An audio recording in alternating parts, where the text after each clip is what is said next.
Barcelona menggunakan taktik pertahanan yang sangat dalam agar pemain Girona sulit menembus pertahanan Barcelona, sehingga Barcelona bisa memanfaatkan dari kesalahan pemain Girona untuk dimanfaatkannya menjadi serangan balik cepat membobol gawang Girona. Sebelum gue lanjut pada video ini, gue mengucapkan terima kasih kepada kalian yang telah menonton video ini sampai habis dan menekan tombol like dan subscribe-nya untuk membantu perkembangan channel Progresif Football. Agar tidak bertele-tele lagi, langsung saja kita bahas pertandingan Barcelona yang menang besar 4-1 atas Girona. Let's go! Pada pertandingan ini, Barcelona selaku tim tuan rumah menggunakan formasi 4-2-3-1, yang mana menariknya di sini Barcelona menggunakan dua gelandang bertahan, yaitu Pedri dan Eric Garcia. Yang biasanya Eric Garcia ditempatkan sebagai bek, namun spesial di pertandingan ini Eric Garcia ditempatkan sebagai gelandang bertahan untuk menyeimbangkan Pedri agar leluasa menyerang ke pertahanan Girona. Sedangkan Girona sebagai tim tamu menggunakan formasi 4-3-3, yang mana Girona di sini menggunakan 3 gelandang, yaitu berfungsi untuk menyeimbangkan lini serang dan lini pertahanan. Rapatnya pertahanan Barcelona membuat para pemain Girona sangat sulit menembus pertahanan Barcelona. Kita lihat secara seksama di sini. Barcelona membuat 2 lapis pertahanan, yaitu yang pertama ada 4 back sejajar dan 3 gelandang sejajar, yaitu 3 gelandang itu siapa saja? Ada Eric Garcia, ada Gavi, ada Pedri, yang mana di sini sangat rapat. Pemain Girona pun sangat sulit di sini untuk mencari celah dari rapatnya lini pertahanan Barcelona yang membentuk low block, yaitu pertahanan rendah. Pemain Girona, hanya beberapa pemain Girona saja yang melakukan penyerangan, dan di sini fatalnya apabila Lamine Yamal di sini yang menjaga pemain Girona yang sedang membawa bola, pemain Barcelona seperti Pedri, Gavi, dan Fermin ini membantu penyerangan. Kita lihat di sini, Lamine Yamal merebut bola. Nah, Pedri, Gavi, Fermin, bahkan Eric Garcia pun siap melakukan switch on atau perubahan taktik menjadi serangan balik cepat, membantu penyerangan semua.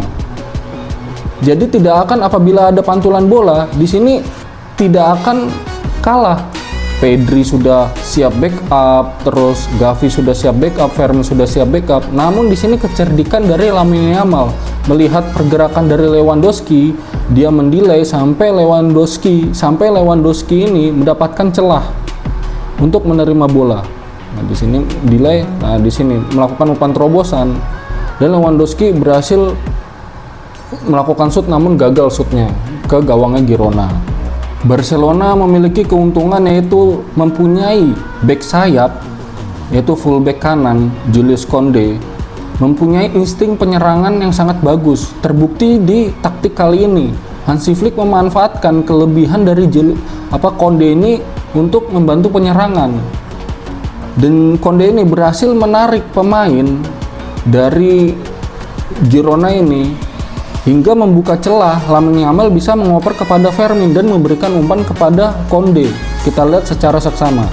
Nah, di sini Lamine Yamal mendelay bola, Koundé menarik pemain Girona sehingga Fermin berdiri bebas dan memberikan umpan kepada Koundé. Namun di sini Fermin terlalu lama memegang bola sehingga Koundé sudah terkena jebakan offside. Namun kalau kita lihat dari taktik seperti ini, apabila taktik ini berhasil, ini merupakan taktik yang sangat jenius. Hansi Flick bisa melihat bakat para pemain Barcelona, termasuk dari sektor backnya, back kanan, back kirinya. Hansi Flick sangat detail sekali memanfaatkan Jules Koundé. Petaka datang kepada Barcelona di babak kedua, yaitu tepatnya di menit ke-53, yang mana Ronald Araujo memberikan umpan kepada Lewandowski yang tanpa disadari Lewandowski mendapatkan kawalan ketat dari pemain Girona.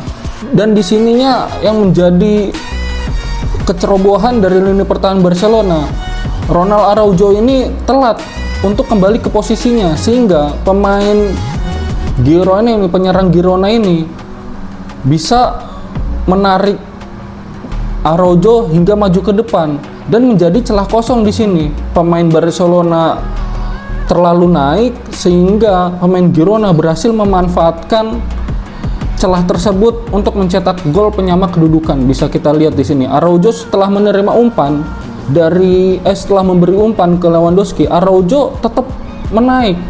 Sedangkan Lewandowski sendiri gagal menerima umpan dan berhasil dipotong oleh pemain Girona. Nah, di sini kecerdikan pemain Girona melihat celah kosong yang ditinggal oleh Ronald Araujo ini, memberikan umpan kepada striker Girona dan menjadikan gol penyama kedudukan. Nah, tanpa basa-basi, disitulah kelemahan dari pertahanan Barcelona. Namun ini membuat pembelajaran dari Barcelona. Setelah itu Barcelona akan bangkit terus. Lagi-lagi peluang tercipta dari Julius Koundé, yang di sini Barcelona melakukan switch play game, yaitu menggunakan umpan jauh kepada Lamine Yamal, dan Lamine Yamal berhasil mendelay bola sampai Koundé berhasil maju ke garis pertahanannya Girona. Bisa kita lihat di sini. Lamine Yamal menerima bola dan mendelaynya. Di sini Julius Koundé berinisiatif dengan insting menyerang dia. Julius Koundé otomatis membantu penyerangan Barcelona. Di sini Lamine Yamal mendelay sampai Koundé berhasil melewati garis pertahanan baru dioper. Nah, di sini melakukan switch play dengan insting menyerangnya. Koundé berinisiatif memberikan umpan silang kepada Lewandowski. Namun sayangnya gagal disambut oleh Lewandowski. Kecerdikan dari Hansi Flick membuat pemain-pemain Barcelona ini mengeluarkan bakat-bakatnya secara alami. Yaitu contohnya Julius Koundé, yang mana di pelatih era sebelumnya, Xavi Hernandez, Julius Koundé ini tidak begitu menonjol. Tetapi ketika dilatih oleh Hansi Flick, Julius Koundé mengeluarkan insting menyerangnya seperti dia berada di Sevilla sebelumnya. Ini berhasil dimanfaatkan oleh Hansi Flick sehingga Julius Koundé ini bisa dengan leluasa membantu penyerangan tanpa mengkhawatirkan pertahanan. Tapi Julius Koundé hebatnya di sini saat setelah menyerang dia tetap memperhatikan pertahanannya dia. Ini yang menariknya dari Hansi Flick, dari kecerdasan Hansi Flick menilai para pemain-pemainnya. Di saat Barcelona melakukan serangan balik cepat, di sini Barcelona unggul dengan 3 pemain menyerang dan 2 pemain bertahan Girona yang kebingungan membagi tugasnya. Yang satu ingin menjaga Ferran Torres dan yang satunya ingin menjaga Lewandowski. Namun Fermin di sini tidak kehabisan akal.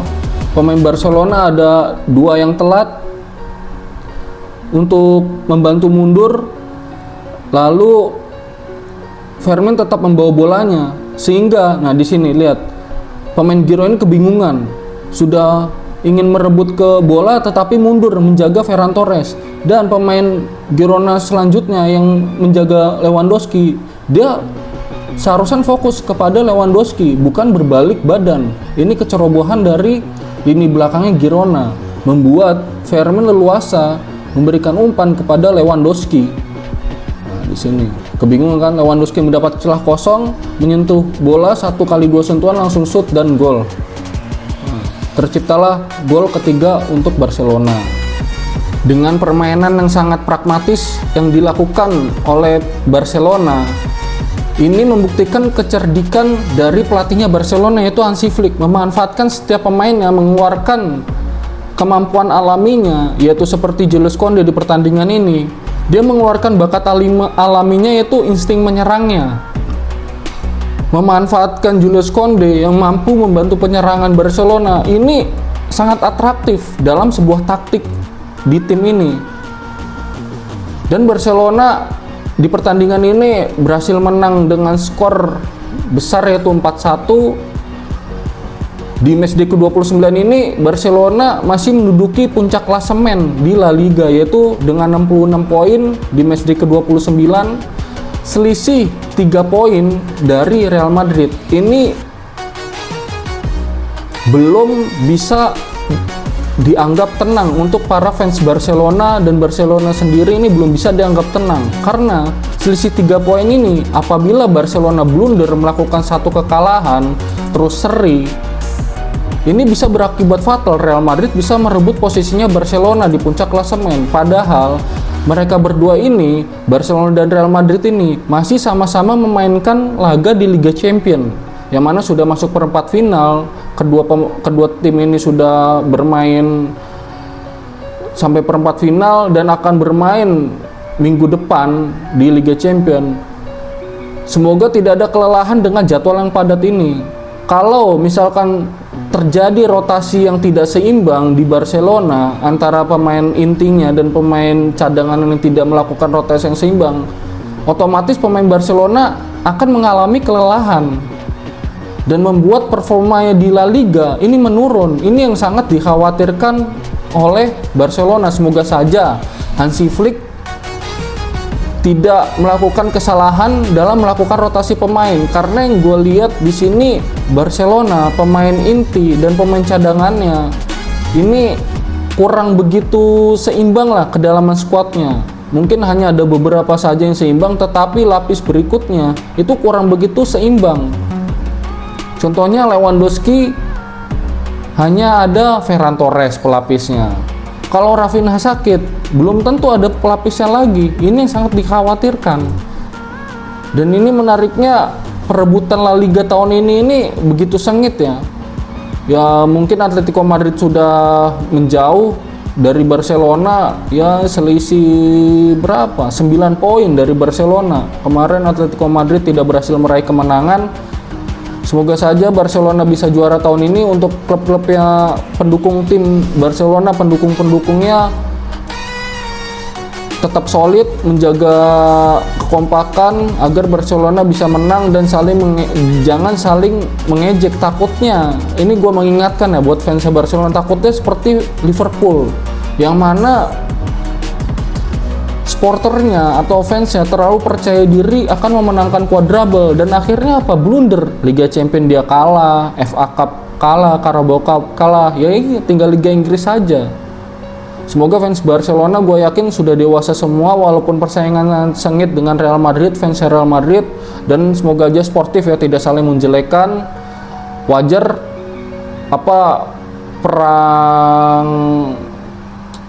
perang antar supporter itu wajar, tapi jangan menjelekan yang nanti akan menjadi karma ke klubnya sendiri. Oke, gue Iqbal dari Progressive Football. Jangan lupa tekan tombol like dan subscribe-nya, dan ciao.